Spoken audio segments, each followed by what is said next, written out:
ইন্নাল হামদুলিল্লাহ ওয়াসসালাতু ওয়াসসালামু আলা রাসূলিল্লাহ আম্মা বা'দ।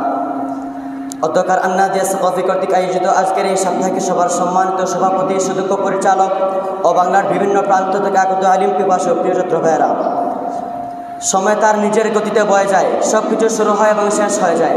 দিন যায়, রাত আসে, রাত যায়, দিন আসে, এভাবে শেষ হয় সপ্তাহ, পক্ষ, মাস ও বছর। এই সময় ও কালের প্রবাহ কখনো থামে না, আপন গতিতে চলে সম্মুখ পানে অবিরাম, সদা সকল সময়ের স্রোতধারা। বর্তমান বিলীন হয়ে যায় অতীতের বুকে, ভবিষ্যৎটাই পায় বর্তমানের প্রাঙ্গণে। আগমন ঘটে নতুনের, প্রস্থান ঘটে পুরনোর, জগতে এটা চরম সত্য। জাগতিক এই নিয়মেই আমাদের সকলের জীবন থেকে চলে গেল একটি বছর। হিজরি আরেকটি বর্ষ ছিটকে পড়ল মহাকালের অসীম গর্ভে এবং মিশে গেল সময়ের আবর্তে। এই হিজরি নতুন বর্ষের প্রথম মাসের দ্বিতীয় সাপ্তাহিক সভায় আমি আপনাদের সবাইকে জানাই আমার পক্ষ থেকে আন্তরিক মোবারকবাদ ও প্রাণঢালা অভিনন্দন। প্রিয় উপস্থিতি, আজ আমরা এক মহিমান্বিত ও হৃদয় বিদারক দিনের আলোচনা করতে একত্রিত হয়েছি, আর তা হল আশুরার দিন, অর্থাৎ মুহররম মাসের 10 তারিখ। আশুরা ইসলামের ইতিহাসে অনেক গুরুত্বপূর্ণ একটি দিন। এই দিনে বহু ঐতিহাসিক ও ধর্মীয় ঘটনা ঘটেছে, যেমন কোরআনে কারিমের মধ্যে দেখা যায় ফাআনজাইনাকুম ওয়া আগরাকনা আলা ফিরআউনা ওয়া আনতুম তানজুরুন, অর্থাৎ তখন আমি তোমাদেরকে উদ্ধার করলাম এবং ফিরআউনের দলকে তোমাদের চোখের সামনে ডুবিয়ে দিলাম। এই দিনে হযরত মুসা আলাইহিস সালাম ফিরআউনকে পরাজিত করে বনী ইসরাঈলকে মুক্ত করেন। আর সবচেয়ে হৃদয় বিদারক ঘটনা হলো 61 হিজরিতে কারবালার প্রান্তরে ইমাম হুসাইন রাদিয়াল্লাহু তাআলা আনহু ও তার পরিবারবর্গের শাহাদাত বরণ। ইমাম হুসাইন রাদিয়াল্লাহু তাআলা আনহু অন্যায়, জুলুম, অত্যাচার, পাপাচার ও ফিতনার বিরুদ্ধে ন্যায়ের পতাকা উঁচু করে শহীদ হন। তার আত্মত্যাগ মুসলিম উম্মাহর জন্য একটি চিরন্তন শিক্ষা। প্রিয় উপস্থিতি, এখন কথা হলো আশুরার দিনে কি কি করণীয় এবং বর্জনীয়। রাসূল করিম সাল্লাল্লাহু আলাইহি ওয়াসাল্লাম আশুরার দিনে রোজা রাখতেন এবং সাহাবাদেরকে তা রাখার জন্য নির্দেশ দিতেন। এই রোজা রাখার ফজিলত সম্পর্কে মুসলিম শরীফের 1162 নম্বর হাদিসে বর্ণিত হয়েছে।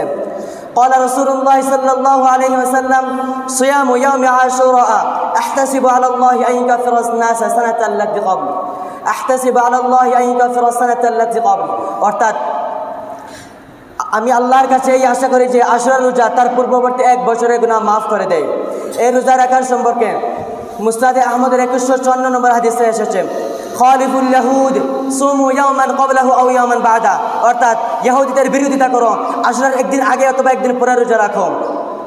এই দিনে তাওবা ইস্তেগফার করা, সুন্নাহ অনুযায়ী ইবাদত বন্দেগী করা, দান সদকা করা, কোরআন তেলাওয়াত করা, অর্থাৎ যাই করা হোক না কেন সব যেন রাসূলের সুন্নাত মোতাবেক হয়। হায় আফসোস, এই মহান দিনটিকে ঘিরে কিছু বিদআত, অতিরঞ্জন ও সুখানুষ্ঠান চালু হয়েছে যা সম্পূর্ণ ইসলামের পরিপন্থী। যেমন নিজেকে নিজে আঘাত করা, গায়ে রক্তপাত করা, মাতম করা, বিধর্মীদের অনুসরণ করে কালো পোশাক পরিধান করে সুখ পালন করা, আশুরাকে কেন্দ্র করে বিভ্রান্তিকর অনুষ্ঠান বা নাটকীয়তা করা। যারা এই ধরনের ইসলামের পরিপন্থী কাজগুলো করে, আমি তাদেরকে বলতে চাই, তোমরা যদি ইমাম হাসান ও হুসাইন রাদিয়াল্লাহু তাআলা আনহুকে সমানভাবে ভালোবেসে থাকো, তাহলে যেভাবে ইমাম হুসাইনকে অনুসরণ করে নিজেকে নিজে আঘাত করো, গায়ে রক্তপাত করো, সেভাবে ইমাম হাসানকে অনুসরণ করে একটু বিষ খেয়ে দেখাও না, দেখি তোমাদের বুকে কতটুকু ভালোবাসা জমেছে।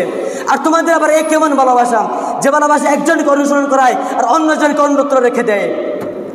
প্রিয় উপস্থিতি, আশুরার প্রকৃত শিক্ষা কি? আশুরার প্রকৃত শিক্ষা হলো সত্য ইনসাফের পক্ষে থাকা, জুলুমের বিরুদ্ধে অবস্থান নেওয়া এবং আল্লাহর রাস্তায় ধৈর্য, ত্যাগ ও ইখলাসের সাথে চলা। আসুন আমরা আশুরার দিনটিকে সঠিকভাবে পালন করি, বিদআত ও গুমরাহি থেকে বেঁচে থাকি, সত্য, ইনসাফ ও তাকওয়ার পথ অবলম্বন করে আমাদের জীবন গঠন করি। আল্লাহ তাআলা আমাদেরকে আশুরার প্রকৃত শিক্ষা অনুযায়ী জীবন গঠনের তৌফিক দান করুন। আমিন। ওয়া আখির দাওয়ানা আলহামদুলিল্লাহি রাব্বিল আলামিন।